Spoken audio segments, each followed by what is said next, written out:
there, and welcome to a bit of an impromptu episode of It's Just About Time. It has been far too long since I did an episode, so I figured I would take this opportunity since we have a new release from Bremont watches today.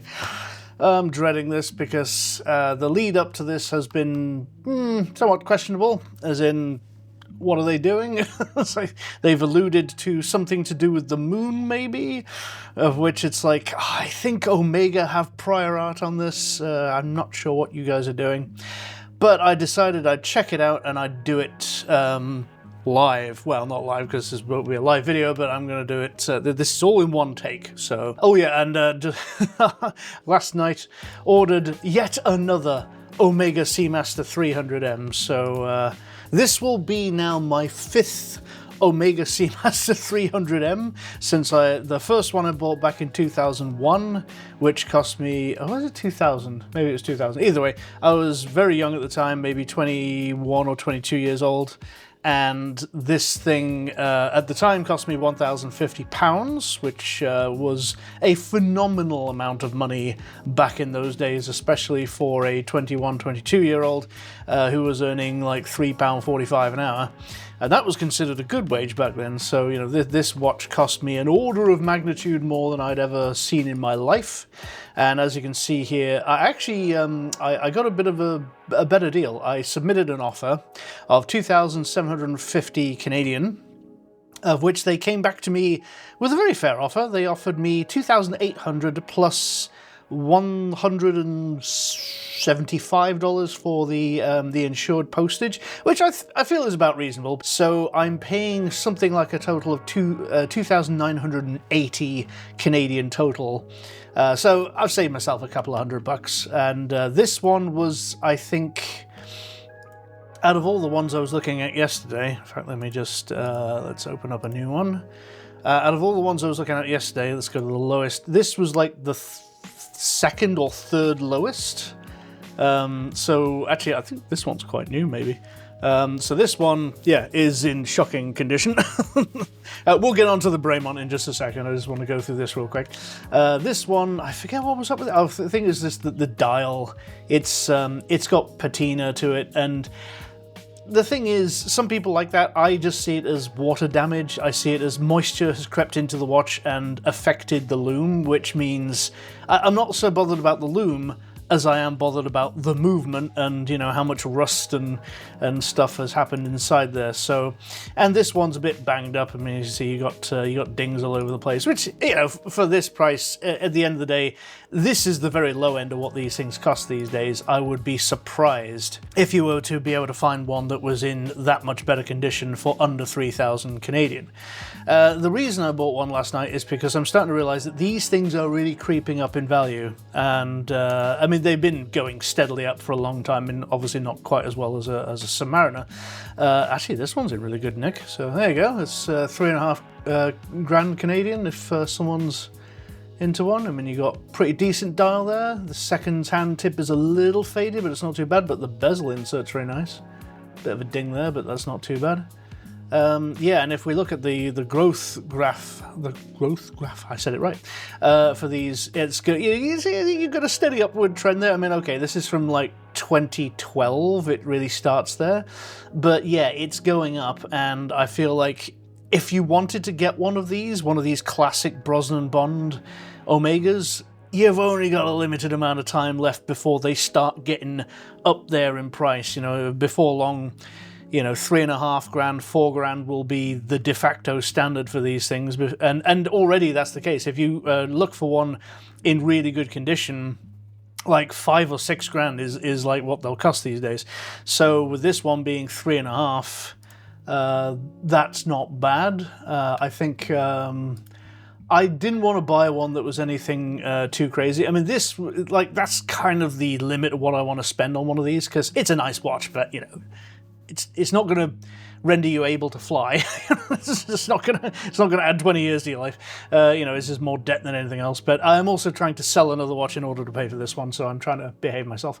Yeah. So, and this one seemed to be in pretty good condition, and I think they state it here as plus 1 second a day. You can never rely too much on these things, but because obviously there's a lot more to it than just simply what the deviation is a day. I mean, you got to look at the amplitude, you got to look at the beat error, and things like this. And obviously in 7 positions, not just, or is it 6 positions? I think it's 6. Not just the one. However, this does at least mean that there's a good chance that it's in fairly decent condition.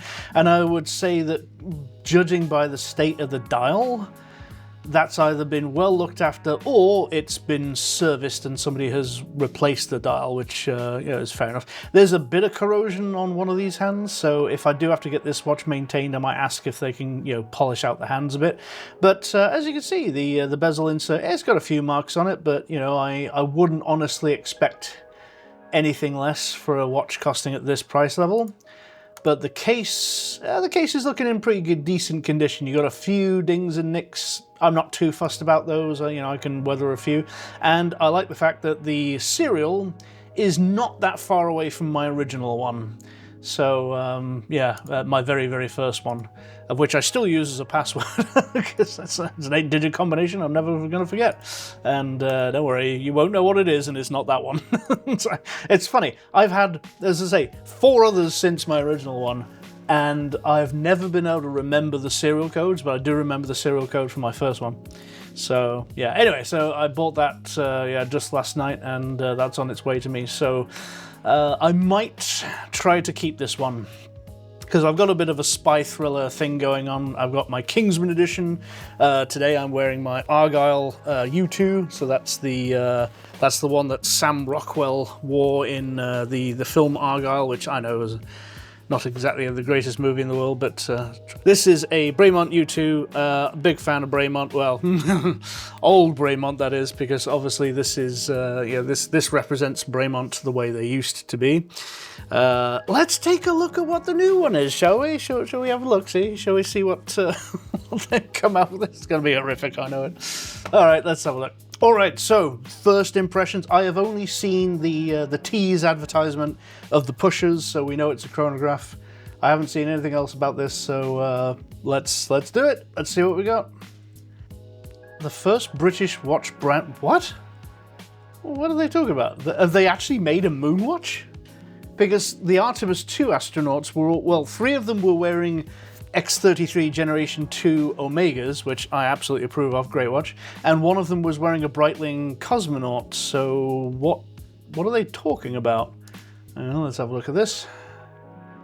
Unless they've made this for a future space mission, which actually, you know what, fair play if they have, because that was one of my biggest criticisms on Facebook, was to say, if they're making something for the moon, it's like, well, they haven't gone to the bloody moon. It's like you got to go to the moon before you can do that. But if this is booked for a later mission and this is made for astronauts, that's kind of cool. Though looking at that dial, I'm like, what the hell has this got to do with astronauts and the moon? This is very flashy and horrible. So let's see what we got. Take it for Jesus Christ. Such a shit tagline, it really is. It's like, take it harder. Come on, you bitch.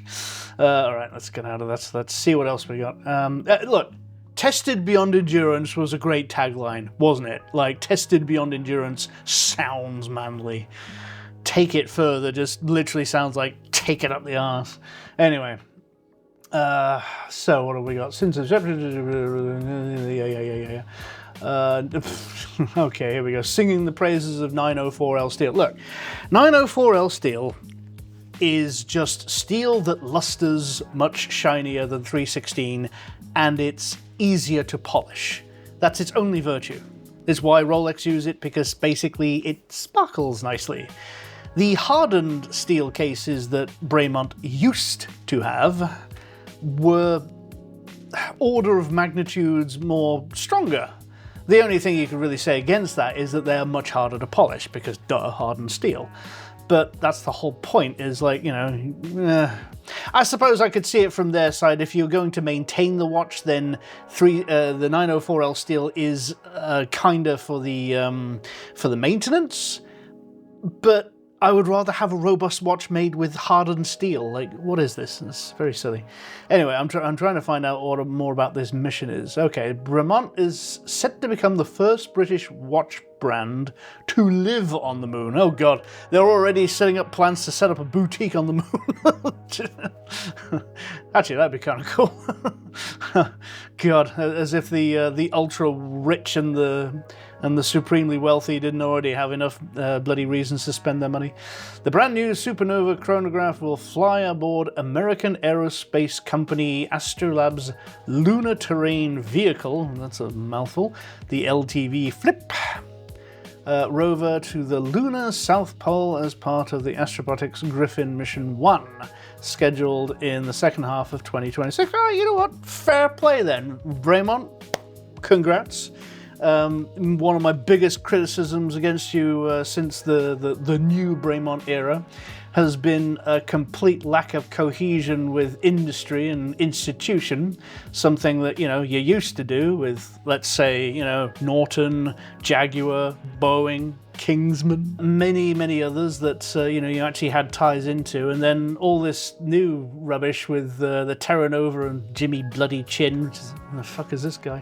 I mean, I'd never heard of him before Bremont came along. I mean, I'm sure he's a perfectly nice guy, but, like, what has he got to do with anything? You know, if you're going to have celebrity ambassadors, at least have people that, you know, everyone's heard of. I mean, you know, you can say what you like about David Beckham, but, I mean, I'm not a football fan, but even I know who David Beckham is, right? So, but anyway, a trip to the moon, you know what? That's fair play, so that's nice to see. I'm kind of questioning I mean, if this is the watch that's going, I can only wonder why. The dial is awful. You don't have, well, I suppose you have removable lugs, because, you know, the one thing that a Moonwatch needs is to be able to attach to a NATO strap, because obviously when they're wearing these things at EVA, you know, outside of the ship in, you know, well, you know, what is it? It's not even below zero. It's absolute zero temperatures. Well, I suppose it's not always absolute zero, because if you got the sun, then, you know, but you know what I mean. It's like space temperatures, okay? You know, no air and all that sort of thing. So is this meant? I mean, I guess it must be.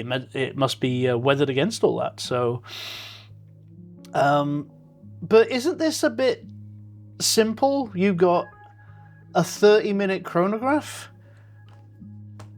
I mean, at least the Omegas, like, were a full chronograph. I mean, it's a bit lame, isn't it? It's like, where's all the functionality? I mean, this is going to space. Give it, I don't know, something. Anyway, well, you know what, I'm complaining, but at the end of the day, what do I know? For all I know, this might be a phenomenal watch. This might be one that eventually I might end up saying, you know what, I fancy one. But I kind of doubt it, but we'll see. Bremont's Supernova watch has been integrated into the chassis. What? So it's not even meant for an astronaut? This is just one of those, it's like the Rolex watch that got, you know, strapped to the outside of a submersible and then taken down to 38,000 meters or something like that. Is this just one of those?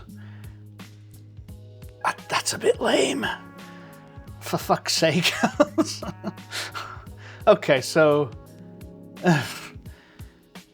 I don't know. Why does a automated rover need this on the I'm at once both delighted that there's some innovation going on, but I'm also kind of perplexed at what you're trying to do here. I mean, is this just to test watchmaking technologies? Are you doing a Fortis, you know, putting things into low Earth orbit? Well, I mean, obviously it's a bit further than low Earth orbit, but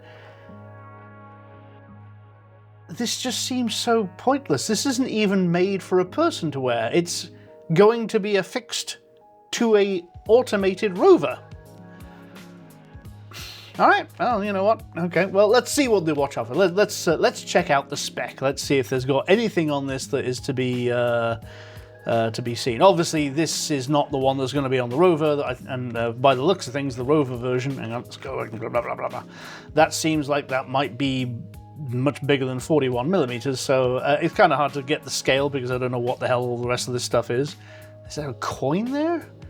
All right, so let's see what we've got here. Well, the case is disappointing because it's this boring-ass Terra Nova style thing. Actually, it's not really Terra Nova because it's a little bit different than that, but it is not the triptych case, of which I am a big fan of. The sapphire case back, I mean, that's always nice.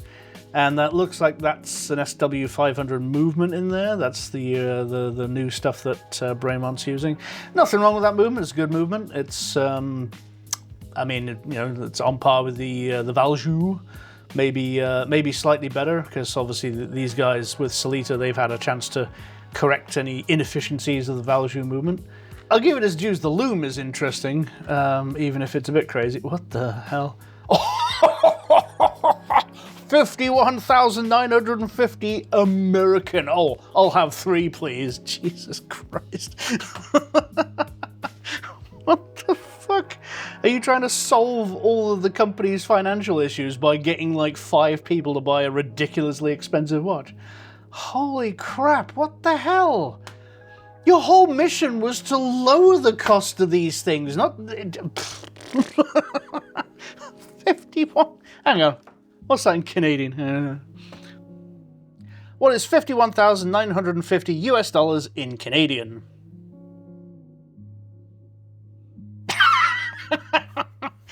$71,622 Canadian bucks. Oh my frickin' god. Actually, let's just pay this a quick visit, just because I want to laugh at how ridiculous this is. You can't even tell the bloody time on this thing. It doesn't even have the chronograph features. Oh my god. Oh, for fuck's sake, here we go. Stainless steel and ceramic. Oh yes, ceramic. Why don't you make a watch case for space out of the one material that's the most fucking brittle? Jesus Christ. Oh dear, Bremont, how far you've fallen. You went from making, you know, the Martin Baker, the Alt 1 WT, things like this, to this garbage. The biggest problem with these was never the design. The biggest problem with these was never the spec. The biggest problem with these was the price point. It just put people off because something like this would cost about 7,500 Canadian. Although you can actually buy these brand new for half price.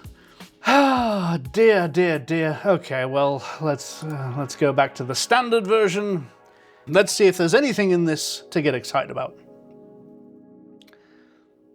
Cool video. I'll give your media department their dues. They're doing good work. Yeah.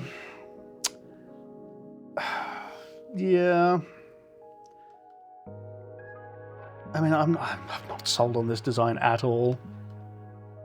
This looks like one of those voodoo watches that, like, you know, Mr. Jones would come up with.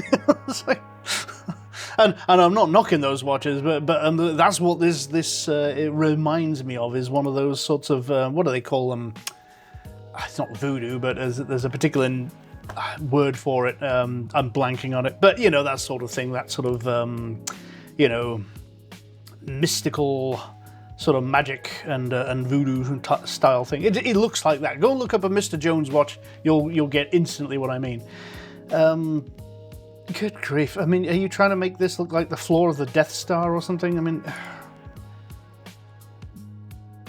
yeah, you know, it's not unpretty. If that's a word. It's a case of like, oh yes, we're hoping people will mistake this for a Royal Oak. Dear, and this fucking logo, oh my god. What was wrong with the old logo? Tell me, I want to know. Put it in writing. What was wrong with the old logo? Okay. It's not terrible. I'll give it its dues. It's not terrible. And I may be being a bit of a bitch to the watch, but largely based on the fact that it's like, I just don't understand what the effort is here. You've got a watch or a movement that's going on to a rover, an automated rover. Or am I getting that wrong? Is the rover maybe a vehicle for the astronauts, and this is going to be the that might be it. Maybe I misread that. Hang on, let me go back. No, it's not a manned rover. This is just a. It's just a thing. It's not as a passenger. What? No, this makes no sense. This makes no sense at all. So no, this isn't even a manned rover. So it's not like this is dashboard, instrumentation or anything. What is the point of this? I don't get it. Oh my god. All right, let's go back to the watch. I want to check out the spec. Let's check out the spec and see if there's anything there that is not something to laugh about. Yeah. All right, movement. So BC77AC, which means absolutely nothing in the grand stakes of a thing, because obviously it's nothing that Bremont have made, so this is clearly a Solita something or other. Or it could actually be a Le Jupere, but without looking into that further, it's hard to tell. But it's a new movement, so there probably won't be too much information on it. Functions, let's see. Central hour hand. Wow, such innovation. And a minute hand. Okay, well, at least we have that. So we have the time, at least there's that.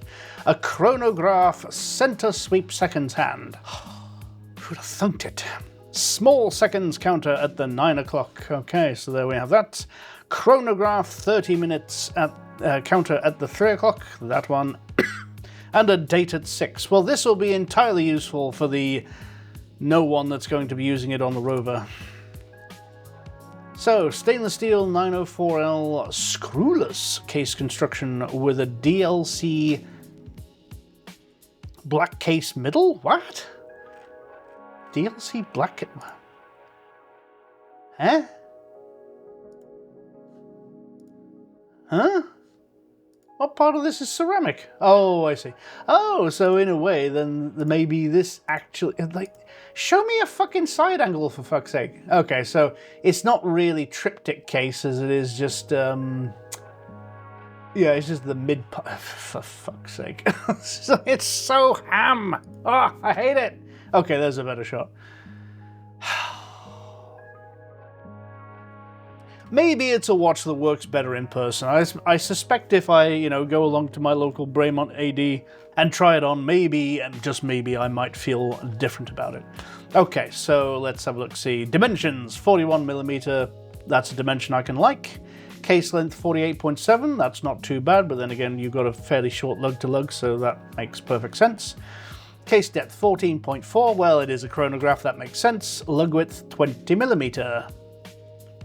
Nothing wrong with that, I suppose. Water resistance, any? Okay, 100 meters, so that's pretty standard Bremont water resistance.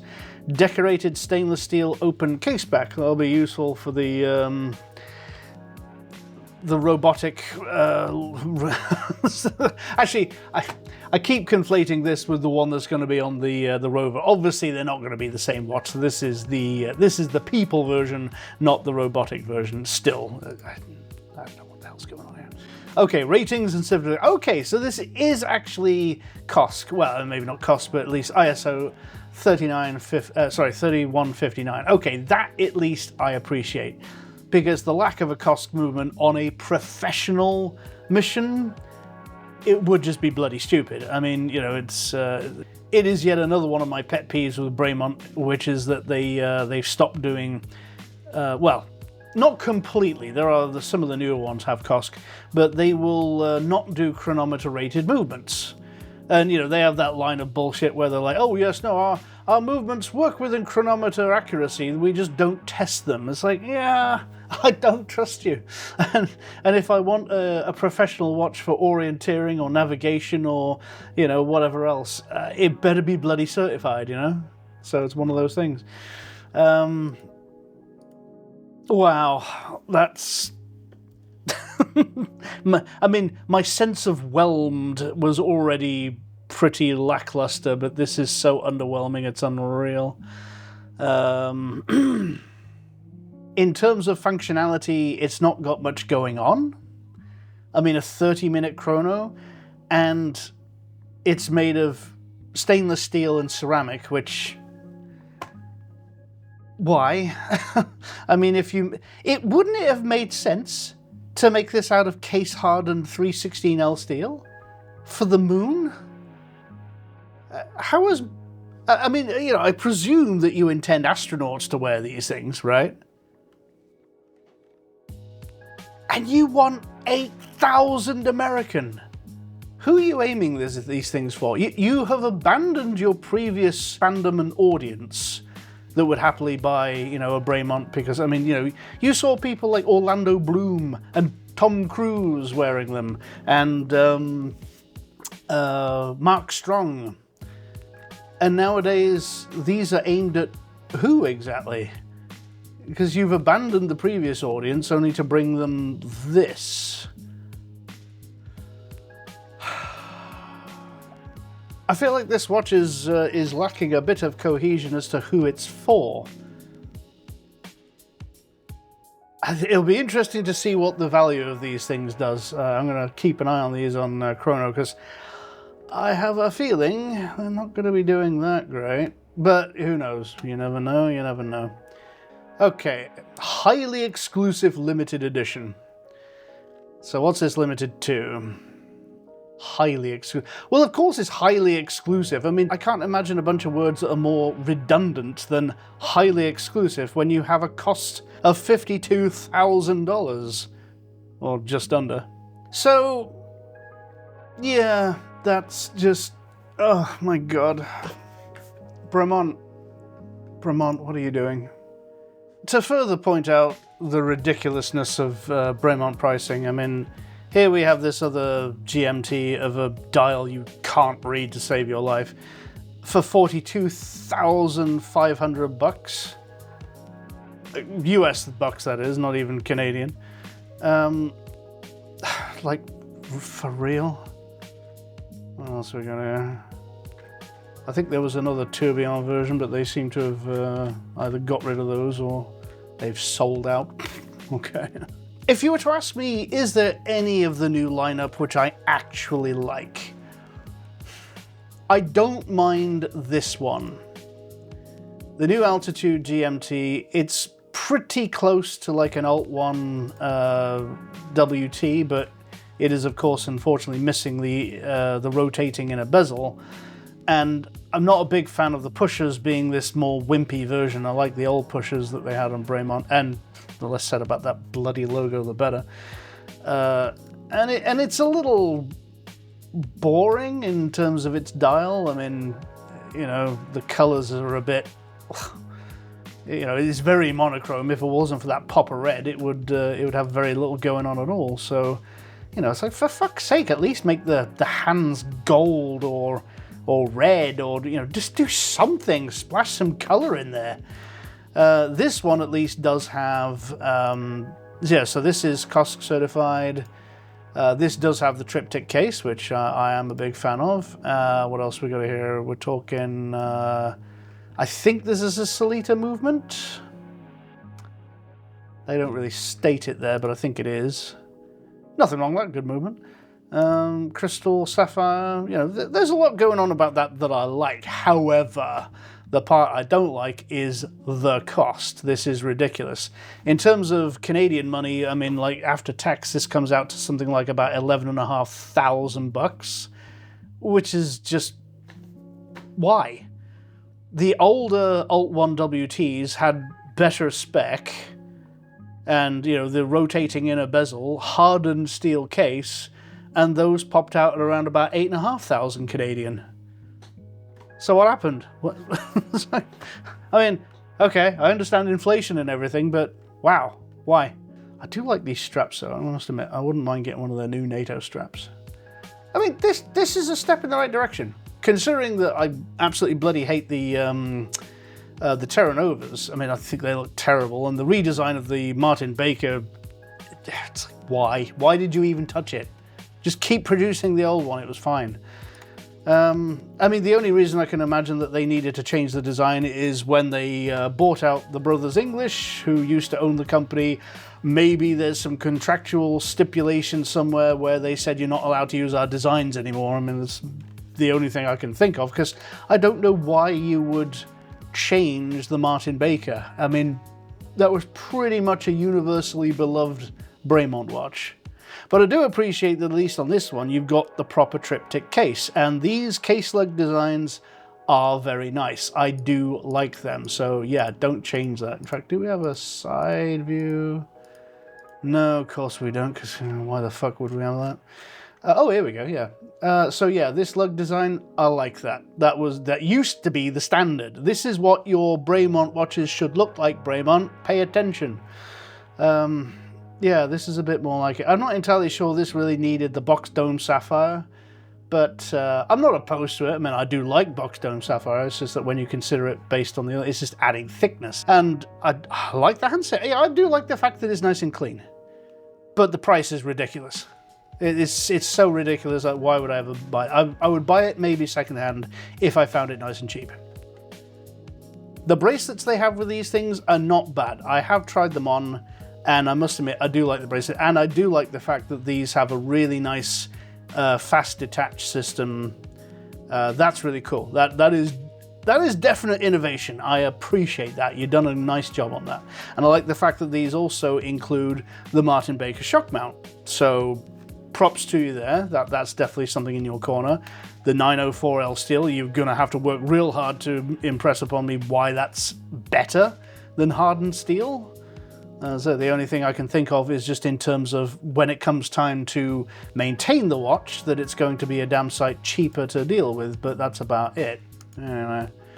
All right, so there we go. So we've looked at their new Moonwatch. This fucking thing, this bathroom scale, why? Why do you keep coming out with these jump hour monsters that just look absolutely horrific? You know, if JLC or one of those comes out with this, you don't have to copy them. You really don't, so stop. These Supernovas, Supermarines, God, they're boring, and they cost far too much money. And so you can go to Chrono24 right now and find, there you go, get yourself a proper Supermarine. This is, you know, very good condition, and 3,000 Canadian, or here's another one. This is brand spanking new. These should cost 6,500 Canadian, by the way. And this is a proper Bremont. Look at this thing. I mean, yes, this is a monster, but then again, it is a 2,000 meter diver.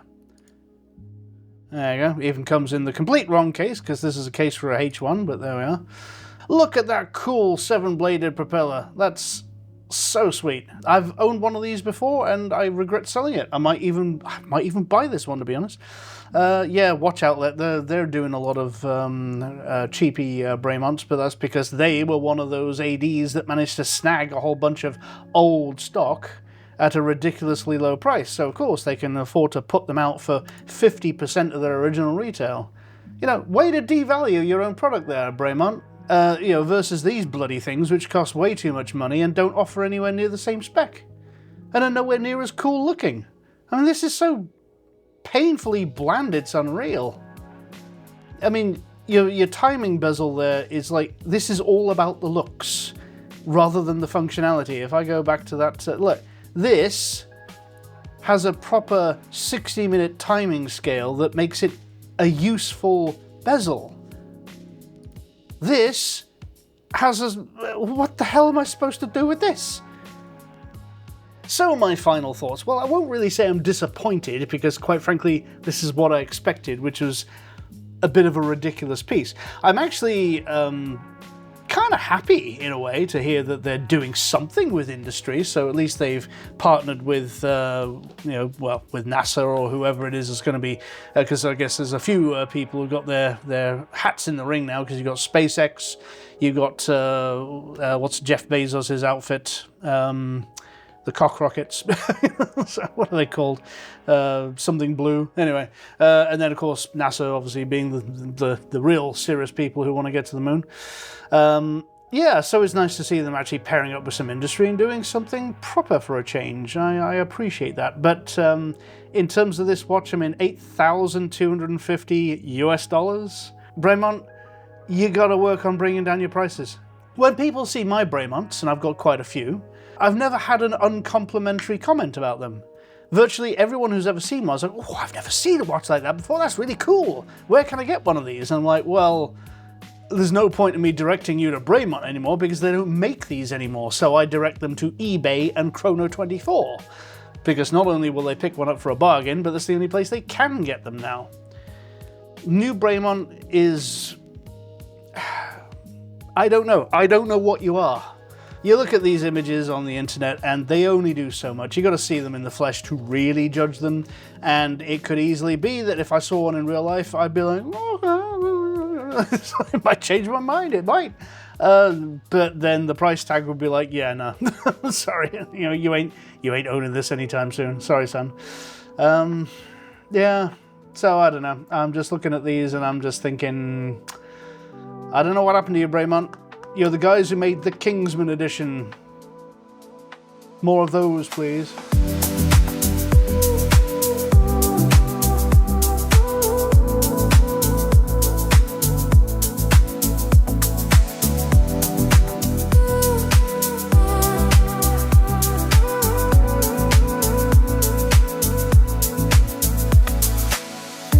Polished shoes on a marble floor, umbrella by the door. Stitched to the core, but every cuff hijens the lawless. A Bremont watch that's hiding tricks, a secret etched in wooden bricks, password in a passing phrase, then vanish in the London haze. We are the Kingsmen, knows the crown, born to defend this British land. Gentlemen in bespoke attire, we are lions, we bring the fire, putting everything on the line, everything on the line. For the old red, white and blue, matters make it man, guarding more we ever knew, putting everything on the line for you.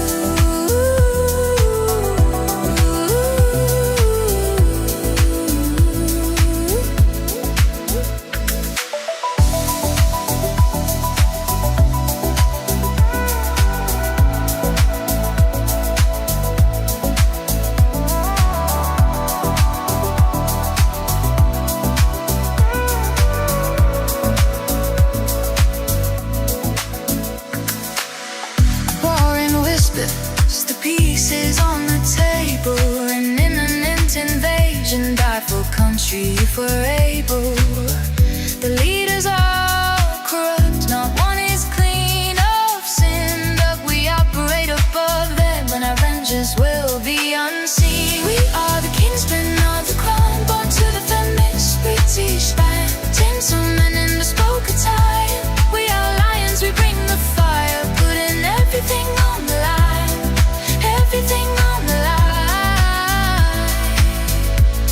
For the old, yeah, white and blue, matters make it man, guarding more we ever knew, putting everything on the line for you.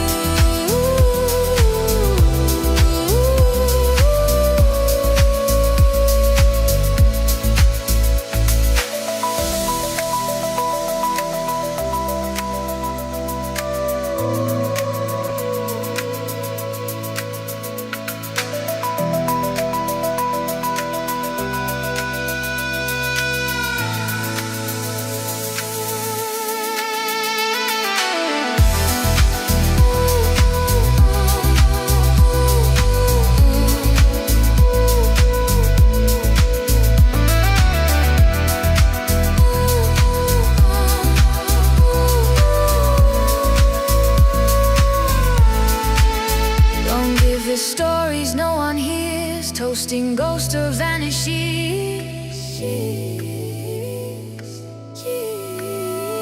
If we fall in style, straight and tie and high.